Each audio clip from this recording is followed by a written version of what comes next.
Kiek mano uodega leidžia, prieisiu prie jūsų arčiau. Sveikinu visus Viešpaties dienoje ir galima įsivaizduoti, ką reiškia žmogus stokoje savo mylimo žmogaus, ligoje ir prispaudime. Atrodo, kartais net mūsų religijos susimaišo, kada mūsų užpuola didelės bėdos. Ir kartais spaudoje skaitai, kad žmogus važiuoja ir ten, skrenda ir ten, ir į Indiją, ir dar kažkur tiesiog ieško tos labai svarbios malonės. Gal kam teko būti Medžiugorjoj? Medžiugorjoj 98 metais pastatė vienas slovėnas savo meno kūrinį, tai virš 4 metrų dydžio Kristaus kančia iš bronzos. Jis ją pavadino prisikėlimas, prisikėlęs Jėzus. Ant Jėzus kūną dengiančios skepetaitės visur parašyta: su tavimi esu per visas dienas, esu prisikėlęs. Galvoju, kad architektas ir šitas skulptorius, kad iš tikrųjų tokio grožio kryžius bus padėtas kažkur aikštėje prie Medžiugorjos šventovės, kažkur toli nugrūdo už šventyklos. Ten dabar pramintas Viešpaties kelias. Realiai tai yra ties kapinim. Kelias į kapines, gerokai nuo visiškai piligrimų centro, ir pastatė tą kryžių. O skulptoriui įvyko toks atvejis, pasėmė Kristaus kančią ir kažkaip krito į tokį kaip molį dumblą ir jisai greitai puolė paimti ir mato įspaudas. Puikus įspaudas. Tai iš tikrųjų yra krucifiksas virš 4 metrų dydžio, o apačioje didžiulis taip pat bronzinis kryžius su įspaudu Kristaus. Nieko tokio, padovanojo kryžių. Praėjo 2 metai ir žmonės pastebi, kad tas tolimas kryžius, kunigų pastatytas nuošaliausioje vietoje, pradeda ašaroti. Ir nuo 2000 metų iki dabar, tai yra 200 metai, šis kryžius išašaroja apie litrą ašarų. Tai yra mažytės ašaro dydžio lašeliai iš dešinio kelienio per tokias mažas rumbeles atsiranda akyse ir jisai iš lėto teka. Šis skystis yra tirtas Paduvos mokslininkų, tie, kurie tyrė ir Turino drobulę. Tai yra 99% vanduo, atitinka žmogaus ašaras.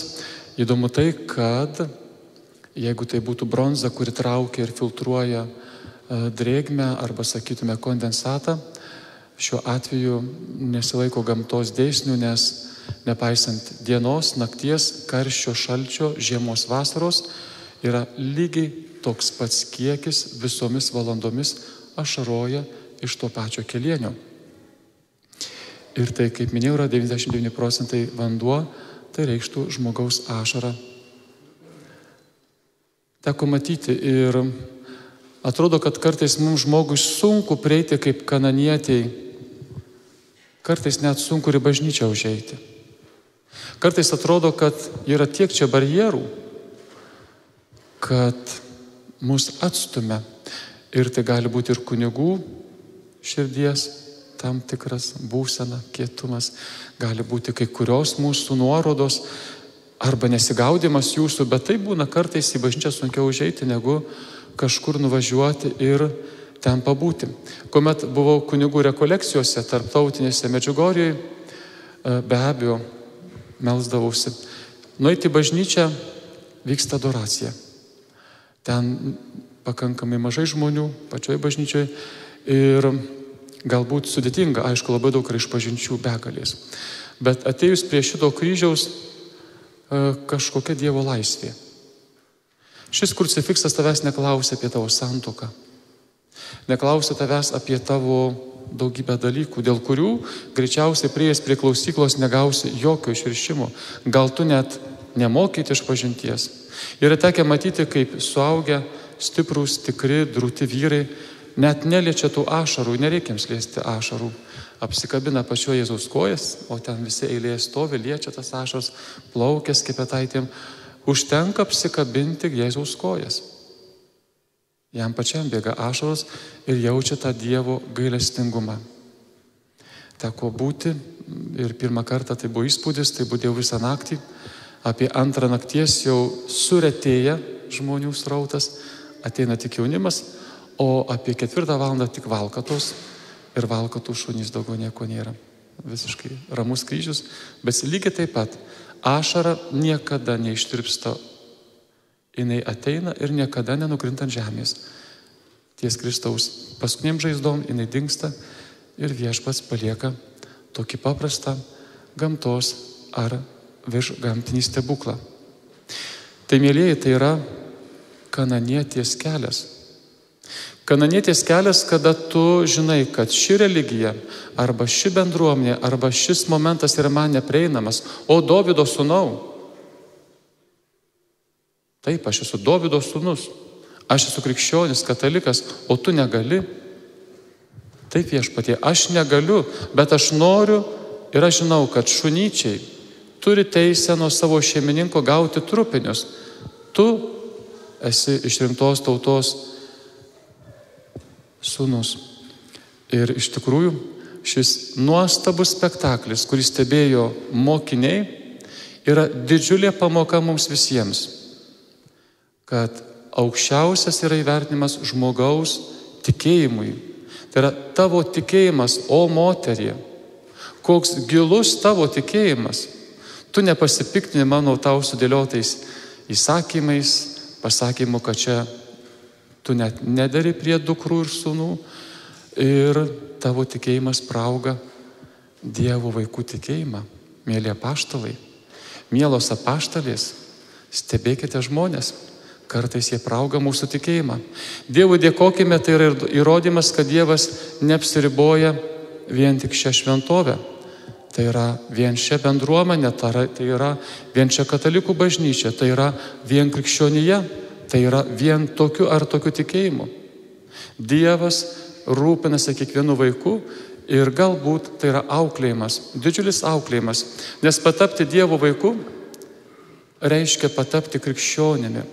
Ir Jėzus buvo tarpe žydų įėjęs į pagonių žemę. Ir ši moteris buvo tarpe tų, kurie buvo išrinktoji tauta, o ji yra reali pagonė. Tai yra apeliacija į tuos, kurie dar nepakrikštyti ir nori įeiti į Dievo vaikų skaičių. Vakar čia nuo 9:15 iki 5 valandos vyko krikštai, be galo gražūs, nuostabūs krikštai. Ir viena šeima jau krikštijo savo 2 vaikelį.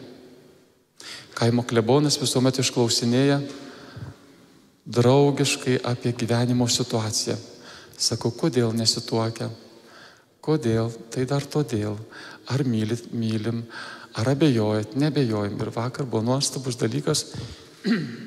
Šeima dar kartelį sukvietė savo 2 vaiko gimimo krikšto metu ir visi nežinojo, net tėvai, niekas nežinojo, kad šią akimirką šie 2 tėvai, kurie sulaukė 2 vaiko, pirmiausiai pataps vyru ir moterimi santuokos sakramente ir po to vyko krikštas. Tai buvo toks vienas gražus pastebėjimas ir kunigų džiaugsmas, kad visgi iš lėto mes įeiname į tuos Dievo vaikų rėmus ir melskime, kad Dievas mus iš tikrųjų kantriai auklėtų.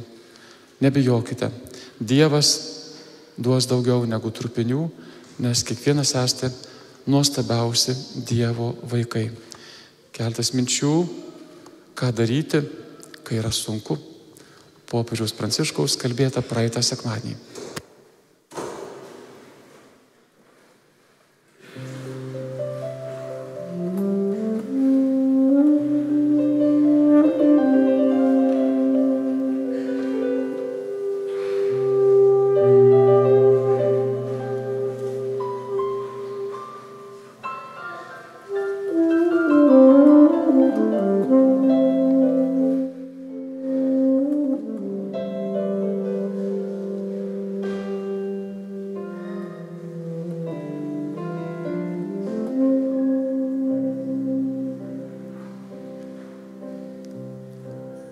Ką daryti? Blaškomi tamsių vandenų. Į mus pučia priešiškas vėjas, mielieji. Gal esame tarp gilių ežero vandenų, o gal užėjo sutemos, vėjas blaško, o gal jau jūs įsigandote, juk jūsų valtis yra viduryje gyvenimo ežero.